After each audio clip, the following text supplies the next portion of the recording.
Artist Richard Foxcroft's fascination with medieval architecture sprang from his love of trees. When disease damaged elms near his home in Wood End, he preserved the tree's beauty by building a studio for his work around a wooden frame. Based on medieval techniques, he built the studio onto the side of his cottage, filling it with matching furniture.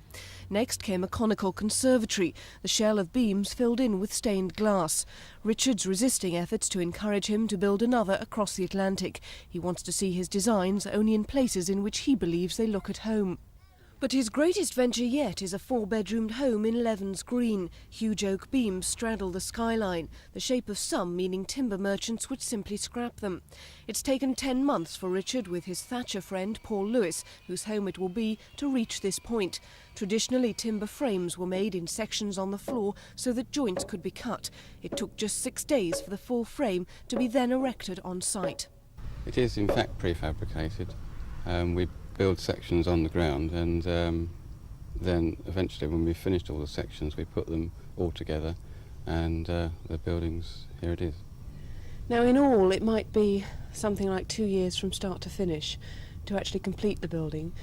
How long do you think it will last once it's erected? About 1,000 years, I should think. That obviously makes it a worthwhile investment, and Richard believes with detailed guidance it wouldn't be impossible for other people to literally build their own homes too. They can build them as long as they're reasonably handy at carpentry or building work, and as long as they've got plans to follow and somebody to keep an eye on them. The house won't be finished until next Christmas. It may have taken 2 years of painstaking work, but the final cost could be as little as just £70,000.